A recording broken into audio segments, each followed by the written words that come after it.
the improvements that I've made in just 1 year's time, and how you can learn from the same mistakes I made. The first portrait of this boxer that I made, I drew as a puppy, and then I got to draw him as an adult. Now, starting out with the eyes here, it was very flat. I really didn't add a lot of depth.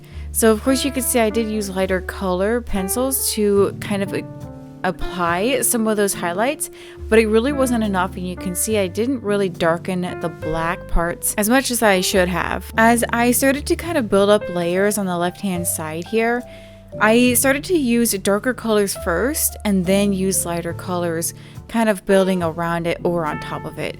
Now I still do that kind of still to this day, but I don't apply darker pencils straight away. I do a little bit more of some lighter pencils to build up layers first, and then I start to use more darker pencils because you really want to have some sort of undertone underneath the darkness. That way there is a nice sense of undertones and a good sense of depth too. I also didn't apply a lot of colors to this portrait. I kind of just used a small selection of colors, and I really limited myself on this because it really looked very flat towards the end. Even though I did pay attention to the highlights, the midtones, and the lowlights, it still looked pretty flat because I really was not building up enough layers, while also using a variety of colors. I was also using a paper that really just was not holding up enough of the colored pencil layers, so it ended up being that the paper just really wasn't holding the true colors, and over time as I built up layers, it started to damage the paper more compared to the paper that I use nowadays.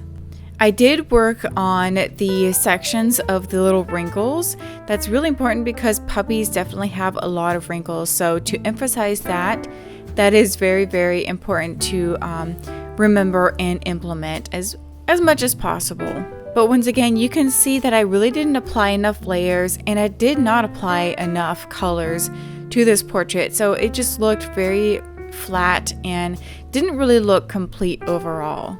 If I were to do this portrait over again, I'd make sure I have a variety of darker colors such as dark sepias or even some green tones in there just to apply some of that reflection from the natural environment. And then even in some of these red and orange tones, I would probably use a little bit of some just natural skin tone colors just to kind of get it blended in, and then use some brighter orange colors. That way the actual colors pop a little bit better. I had done probably well over 20 portraits by the time that I did this one, so you could tell that even though maybe a lot of progress does go a long way, you really want to have the right utensils too. So having the right kind of materials, the colored pencils, and the paper, it's going to look even better, and you're going to make faster progression by having the right materials to begin with. If you want to know what kind of materials I use, you can actually check out the materials list ebook that I have listed below. But getting back to the portrait here, you could see that with the white area, I really did struggle a lot with it. Now I do congratulate myself for using a little bit of this light sepia color, which is kind of like a purplish color within the white, because I actually still use that one to this day. But ultimately it just looked very flat in the end, and I thought that this one was really pretty at the time, but as I started to go along, I could tell a huge difference between this one and a year's time from this. I think the biggest takeaway to this portrait here is really just focusing more on adding more depth and using a variety of color pencils, because I really did try to focus on where the highlights and the lowlights were and try to add depth from that, but I really wasn't applying enough pressure, and or the paper really just wasn't giving me enough give or enough saturation to really get as far as I could potentially have gotten. 1 year in between, and you can really start to see a difference already just from the details that I'm applying within the eye itself. Now you can see that I'm using the same black color pencil, and I am actually still using the same kind of paper, but just from my own experience now, I could have made this even more better from the paper that I'm using now. So working on the eye, you can see it's taking me a little bit longer than the previous one. And I'm also using a little bit of a gel pen just to create some of those highlights, as well as emphasizing even more so of the highlight within the color of the eye. I also try to block out the highlights a little bit. That way when I am working on the highlights, I can just avoid those areas instead of having to use the gel pen. So it's really up to you. If you don't have a gel pen, just kind of block it out. That way you have that nice little white space left over. Continuing on to the left-hand side here, you can really start to see the difference between the colors that I'm using. So I'm using a little bit of some pink tones within the reds and the orange. And then working on some of that texture, I kind of make it a little bit more smooth and not so sporadic like I did in the last portrait. There's a lot of folds in the ear now instead of just the flat side. So there's just kind of a lot of depth that's happening. So I want to make sure that I'm applying as much layers and as much detail as possible. And then making sure that the darks are very dark and the lights are as light as possible too, because when you have that nice contrast, that's what really makes or break a portrait like this. In the past, I've had to use a little hand, like a wrist wrap too, because I used to have to apply so much pressure that my hands would just get so it would get in a lot of pain, honestly. And nowadays I really don't, because I use a lot of different techniques to apply more of that saturation instead of having to apply a lot of pressure. And now with the right ear, this one is more flat. So you can see now I'm actually using a good contrast between the darks and the lights.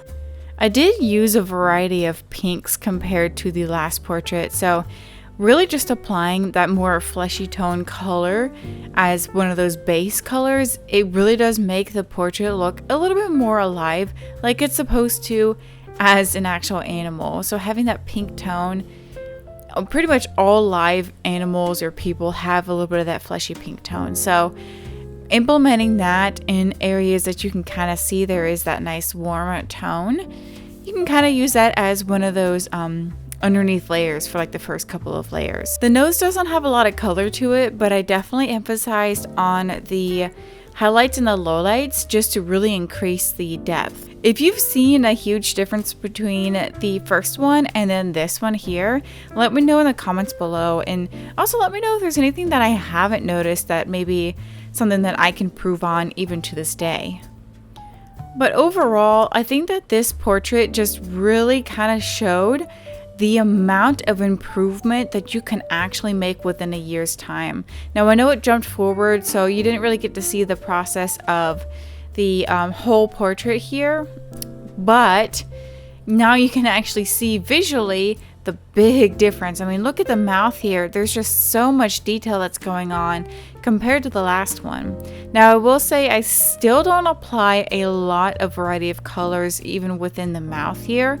I could have applied more colors and a little bit more saturation, but it really just was something, you know, it's you learn as you go, and I thought this one was amazing to compared to the last one. So it really is just a matter of making more progress. And I'm sure even nowadays, if I were to compare my progress nowadays to the future, I'm still going to have something to pick on. And that's just something that is more of a mental state than anything else, because it really is a matter of opinion and a matter of your style and your progression. So if you really like to draw realistically, you can try to draw the way that I do, but you're never going to get exactly the way that I draw, and that's okay, because I don't draw like anybody else either. I don't draw like other pet portrait artists. It really is just, it is all about your style and your methods and what you enjoy most, and I'm just here to help guide you with applying the different kinds of methods and techniques while using these kind of color pencils and paper. I really hope that this video is actually pretty helpful, and if you can see the progression that I've made within just a year's time, surely you can make that much of a progression too. So if you actually want to learn to draw your own pet portrait, you can check out my 8-week program, which is going to be linked down below. It is super in depth, so I highly suggest checking it out to see more details about it. And thank you so much for watching. Please do not forget to like and subscribe, and I will see you in the next video.